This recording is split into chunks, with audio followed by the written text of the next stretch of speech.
નમસ્કાર વિદ્યાર્થી મિત્રો, હું છું નિરાલી કંબોયા અને ગીતાંજલિ વિદ્યાલય વઢવાણ તરફથી આપ સર્વેનું હાર્દિક સ્વાગત કરું છું. ગયા લેક્ચરમાં આપણે લોકોએ જોયેલું કે કેવી રીતે તમારા ડિગ્રી ઓફ કમ્પેરિઝન અને પ્લસ એના પછીના લેક્ચરમાં આપણે લોકો જોયું કે આપણા કન્જક્શન કેવી રીતે કામ કરે છે. કન્જક્શન્સ જોઈ લીધા પછી આજે આપણે લોકો એક નવા ટોપિક તરફ આગળ વધવા જઈ રહ્યા છીએ. જો આપણે બે કાળ કરી નાખ્યા, એક તો સાદો વર્તમાન કાળ અને એક સાદો ભૂતકાળ. આજે આપણે લોકો એક નવા કાળ તરફ આગળ વધવાના છીએ જેનું નામ છે ધ કન્ટિન્યુઅસ પ્રેઝન્ટ ટેન્સ, ચાલુ વર્તમાન કાળ. શું કહેવાય આને?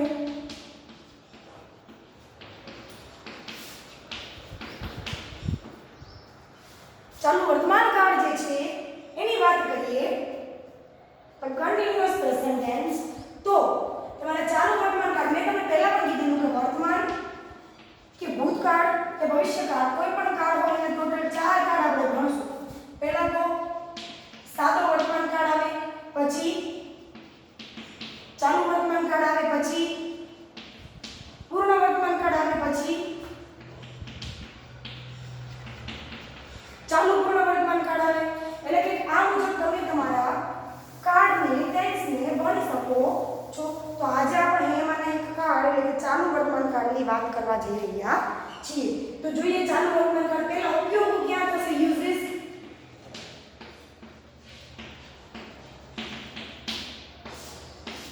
તો કઈ કઈ જગ્યાએ ચાલુ વર્તમાન કાળનો ઉપયોગ થાય છે એની વાત કરીએ. તો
એવી ક્રિયાઓ કે જે અત્યારે હાલમાં ચાલુ હોય, મોટા ભાગે જે ક્રિયાઓ ચાલુ હોય અને પૂર્ણ ના થઈ હોય તેવી અપૂર્ણ ક્રિયાઓ દર્શાવવા માટે ચાલુ વર્તમાન કાળનો ઉપયોગ થાય છે.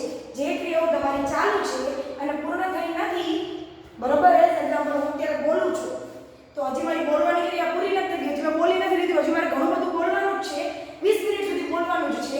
તો મારી ક્રિયા ચાલુ છે બોલવાની અને બોલવાની ક્રિયા પૂર્ણ નથી થઈ ત્યારે તમારા આ કાળનો ઉપયોગ થાય છે. ચાલુ વર્તમાન ચાલુ વર્તમાન કાળ.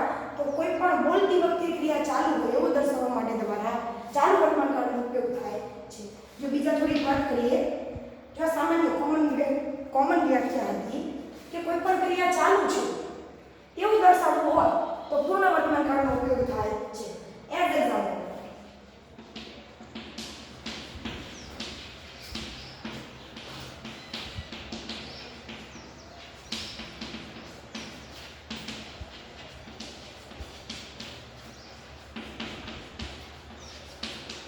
બોલતી વખતે ક્રિયા ચાલુ છે એવું દર્શાવવું હોય તો તમારા ચાલુ વર્તમાન કાળનો ઉપયોગ થાય છે. બરોબર? આપણે જ્યારે બોલી રહ્યા છીએ ત્યારે ક્રિયા ચાલુ છે એવું તમારે જો દર્શાવવું છે તો તમારા ચાલુ વર્તમાન કાળનો ઉપયોગ થશે. પછી બીજી વાત કરીએ કે અધૂરી ક્રિયાઓ દર્શાવવા માટે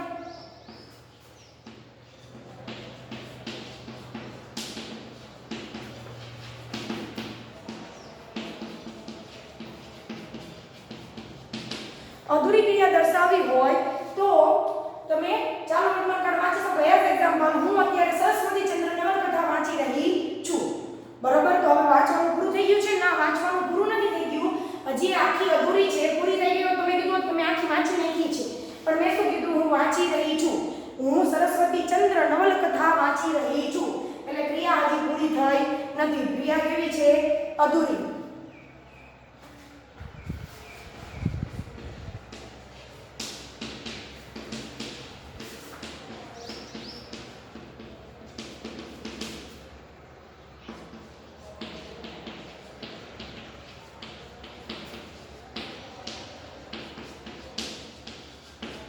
નજીકનો નક્કી કરેલો ભવિષ્યકાળ દર્શાવવાનો એઝ એક્ઝામ્પલ કે આવતા અઠવાડિયે આવવાનો છે, બરોબર, તે આવતા અઠવાડિયે આવી રહ્યો છે એટલે આવવાની ક્રિયા ચાલુ જ છે એની શું નજીકનો ભવિષ્યકાળ તમારે દર્શાવવો હોય કે તે આવતા અઠવાડિયે આવવાનો છે ત્યારે પણ તમારી આ ચાલુ વર્તમાન કાળ તમારો વપરાય છે.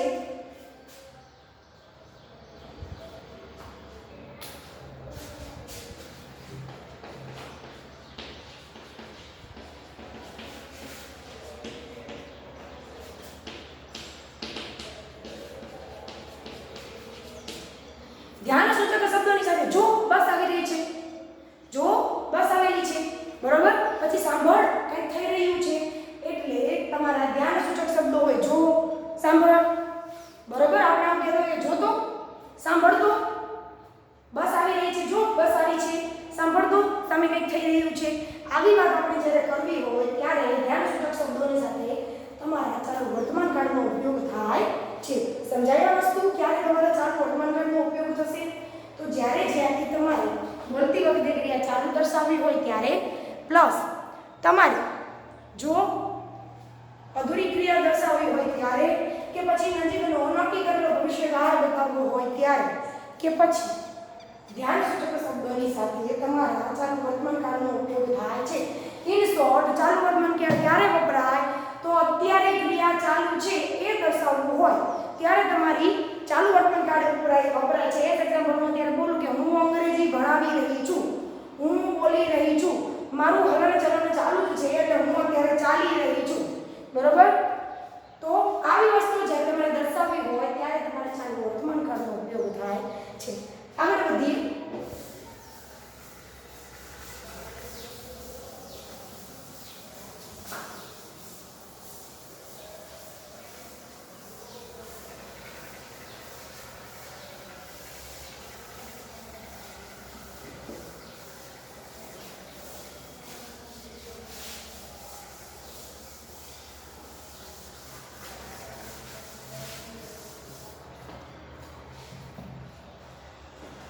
ચાલુ વર્તમાન કાળના સહાયકારી ક્રિયાપદો તરીકે કોણ આવશે? એમ, ઇઝ અને આ પ્લસ વીઆઈએનજી ના કરતા વધુ ક્રિયાપદ એનજી પણ એ પછી જોઈશું, બરોબર. એમ ઇઝ આ. જો તમને સાદો વર્તમાન કાળ તમને વર્તમાન કાળના ટુ બી ના રૂપો ન આવડતા હોય તો તમને ચાલુ વર્તમાન કાળ ન આવડે. ટુ બી ના રૂપ વર્તમાન કાળ શું હતા? આ સાથે શું લાગે? એમ, વી સાથે શું લાગશે? આર, યુ સાથે શું લાગશે? આર, પછી હી, સી, ઈટ. આ ત્રણેયની સાથે શું લાગે? ઇઝ, બરોબર. પછી બેની સાથે શું લાગે? આર. આ વસ્તુ તમને આવડવી જોઈએ. જો તમને આ વસ્તુ નથી આવડતું તો તમને ચાલુ વર્તમાન કાળ આવડવાનો કોઈ ચાન્સીસ જ નથી. એટલે પહેલા તમને બેઝ જ ક્લિયર ન હોય તો તમને આ આવડવાનું તો કોઈ શક્યતા જ નથી. એટલે તમારે પહેલા શું કરવું જોઈએ? બેઝ ક્લિયર કરવો જોઈએ. તો બેઝ ક્લિયર કેવી રીતે થાય? તો બેઝ ક્લિયર કરવા માટે મેં પહેલા બધું કરાવી દીધું છે. શું કરાવ્યું છે મેં? પ્રશ્ન પૂછો બીજું તમે શું કરાવ્યું છે? તો જો કહો, મેં તમને પહેલા ટુ બી ના રૂપો વર્તમાન કાળ કરાવી દીધા, ટુ બી ના રૂપો ભૂતકાળ પણ કરાવી દીધા, બે કરાવ્યા, પ્લસ મેં તમને લોકોને સાદો વર્તમાન કાળે કરાવી નાખ્યો, સાદો ભૂતકાળે કરાવી નાખ્યો. એટલે આટલી વસ્તુ કમ્પ્લીટ થઈ ગઈ. પાછળ વધુ કોણ?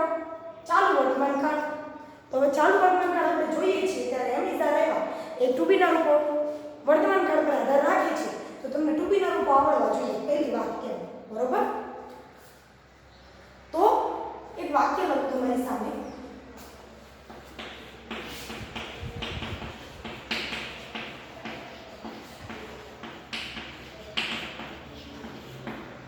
હું ક્રિકેટ રમી રહ્યો છું. આવી વાત કરી છે તો અત્યારે આ ક્રિયા ચાલુ છે.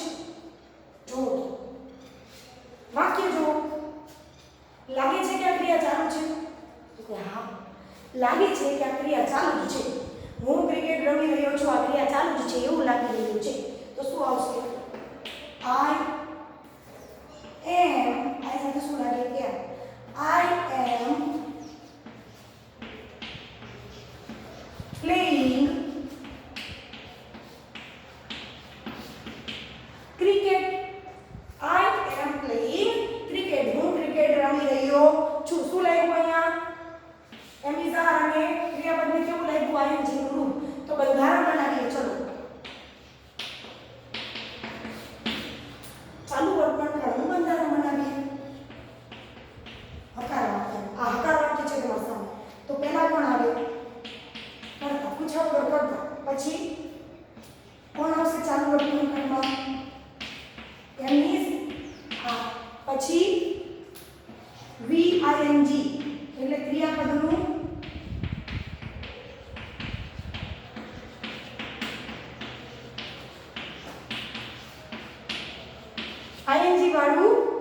પછી એમ ઇઝ આર, પછી ક્રિયાપદનું આઈએનજી વાળું રૂપ, પછી કર્મ, પછી અન્ય શબ્દ. વાત પૂરી.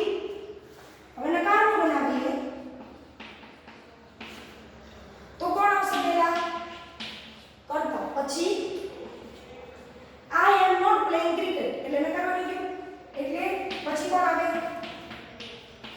એમ ઇઝ આર. પછી એમ ઇઝ આર, પછી નોટ, પછી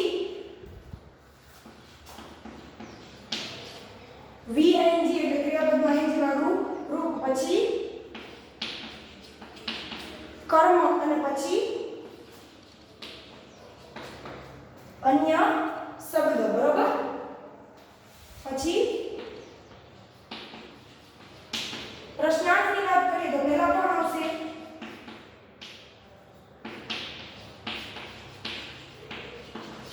એમ ઇઝ આર, પછી કર્તા, પછી વી આઈએનજી, પછી કર્મ, પછી અન્ય શબ્દ પ્લસ ક્વેશ્ચન માર્ક. આ મુજબ તમારું પ્રશ્નાર્થ વાક્યનું બંધારણ આવશે.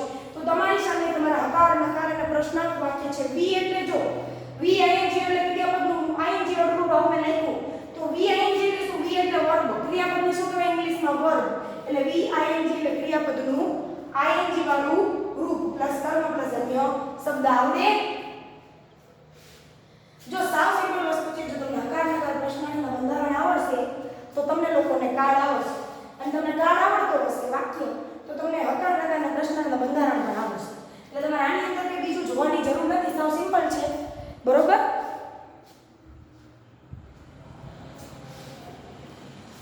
તો આ તમારી સામે તેનું બંધારણ હતું. હવે આપણે ચાવીરૂપ શબ્દો જોઈ લઈએ. શું કહે છે?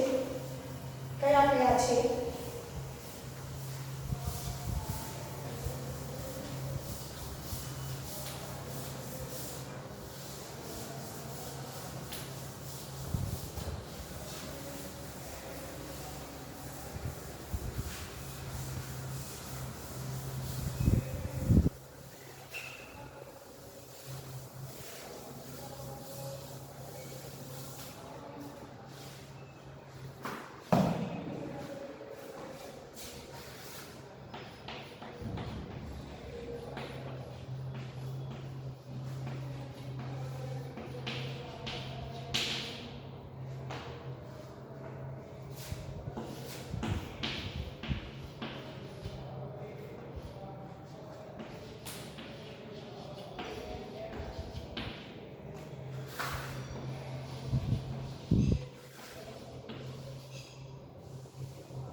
ચાવીરૂપ શબ્દો કીવર્ડ્સ.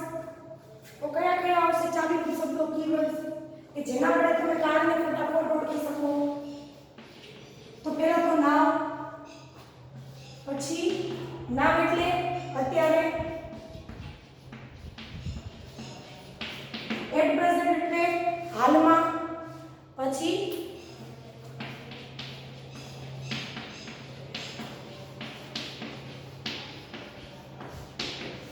at this moment એટલે અત્યારે આ જ ક્ષણે. at this moment એટલે આ જ ક્ષણે. પછી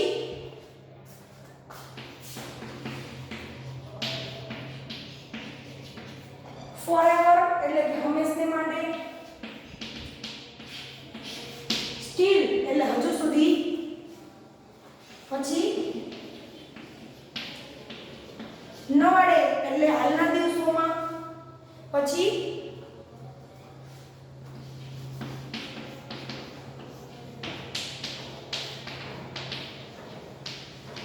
at this time એટલે કે હાલના સમયમાં. બરોબર.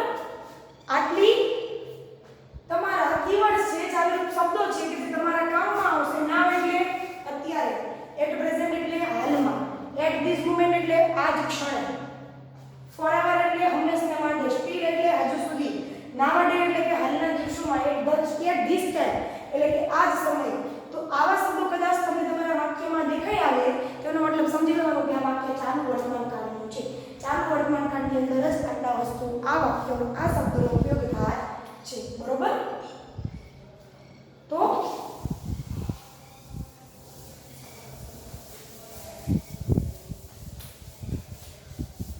કોઈ પણ કાળ શીખવો હોય તો એની માટે ઇમ્પોર્ટન્ટ કોણ?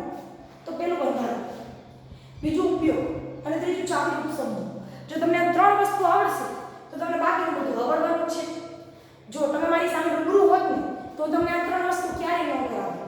હું સીધા વાક્ય શરૂ કરાવી, વાક્ય શરૂ કરાવીને સીધી પ્રેક્ટિસ કરાવી. એ પ્રેક્ટિસ તમને કરાવ્યા પછી હું તમને આ બંધારણ નહીં આપું. એટલે બંધારણ જે છે એ તમારા માટે સેકન્ડરી હોવું જોઈએ, ફર્સ્ટ નહીં. પહેલી વસ્તુ પ્રાયોરિટી બંધારણને ન જ હોવી જોઈએ. આવું હું માનું છું અને હું કરાવું પણ છું.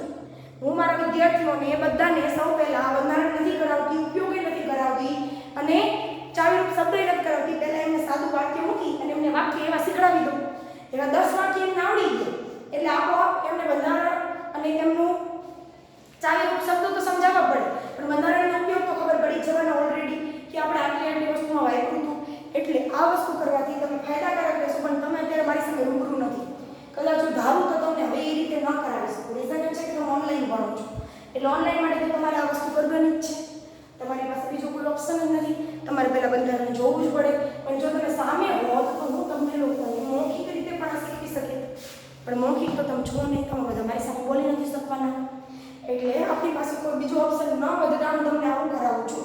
તો આપણે શું કર્યું? પહેલાં બંધારણ કર્યું, બીજું ચાવીરૂપ શબ્દો કર્યા અને ત્રીજું આપણે લોકોએ શું કર્યું? ઉપયોગો જોયા. હવે આપણે થોડા વાક્ય બનાવીએ.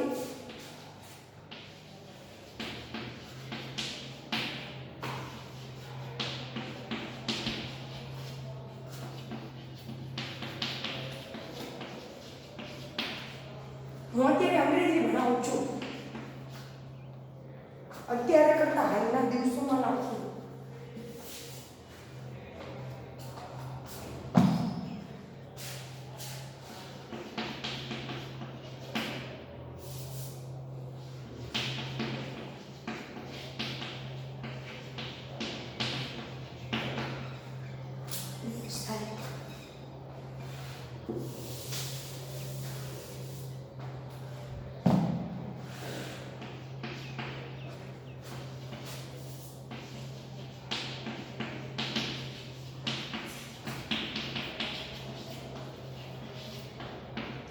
હું હાલમાં અંગ્રેજી ભણાવું છું તો આઈ સાથે શું લાગશે?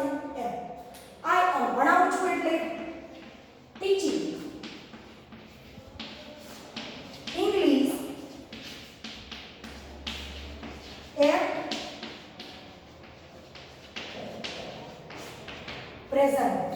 આઈ am teaching English at present. હાલમાં હું અંગ્રેજી ભણાવું છું. હમણાં નકાર બનાવવું હોય તો આઈ એમ શું લાગી છે? ખાલી not. I am not teaching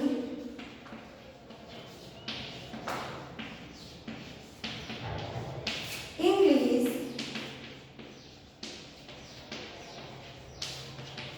at present. હું અત્યારે અંગ્રેજી ભણાવી રહી નથી. પ્રશ્નાર્થ બનાવવો હોય તો એમ ક્યાં આવી જાય? પહેલા તો શું થશે? એમ આઈ ટીચિંગ ઇંગ્લિશ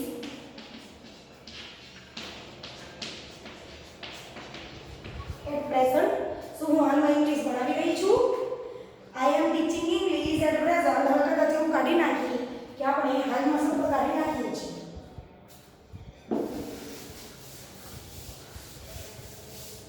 તો પણ તમારી પાસે જે વાક્ય વધ્યું એ શેનું રહેશે? ચાલુ વર્તમાન કાળનું. આ વાક્ય પણ તમારે ચાલુ વર્તમાન કાળનું જ છે. હું અંગ્રેજી ભણાવું છું તો અત્યારે આ ક્રિયા ચાલુ છે અંગ્રેજી ભણાવવાની. તો આપણે શું કહી શકીએ કે આ ક્રિયા ચાલુ જ છે, માટે આ ચાલુ વર્તમાન કાળ છે. હવે આપણે એક બીજું વાક્ય બનાવીએ.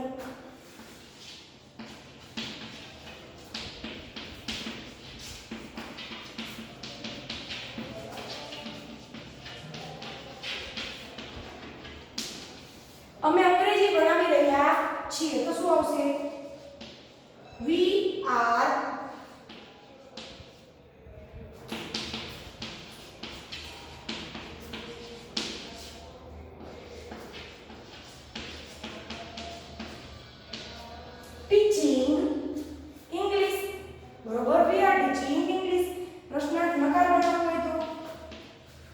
We are not teaching English. અને જો તમારે આનું પ્રશ્નાર્થ બનાવવું હોય તો શું થશે?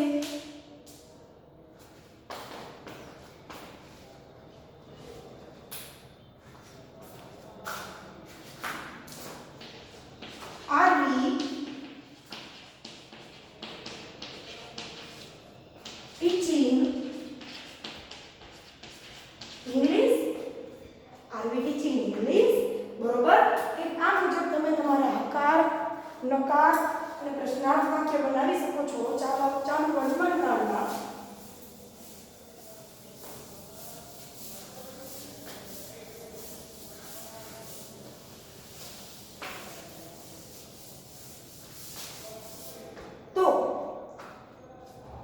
આપણે લોકોએ શું જોયું?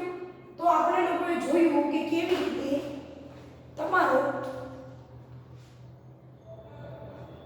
ચાલુ વર્તમાન કાળ જે છે એનો ઉપયોગ થશે, કેવી રીતે ચાલુ વર્તમાન કાળમાં વાક્ય બનાવી શકાય, બંધારણ જોયું, અને કેવી રીતે ચાલુ વર્તમાન કાળના ચાવીરૂપ શબ્દો આવશે, કેટલા આવશે, અને એનું ગુજરાતી શું થશે, આપણે એટલી વસ્તુ આજે જોઈ લીધી. તો નેક્સ્ટ લેક્ચરમાં ચાલુ વર્તમાન કાળના પાર્ટ નંબર 2 ની અંદર ખરેખર ચાલુ વર્તમાન કાળના વાક્ય શેને કહેવાય હું તમને શીખડાવીશ. દરેક કીવર્ડ ક્યાં મૂકવો, કેવી રીતે મૂકવો, આગળ પાછળ કેવી રીતે યુઝ થશે, બધું હું તમને નેક્સ્ટ લેક્ચરમાં શીખવીશ. ઓકે.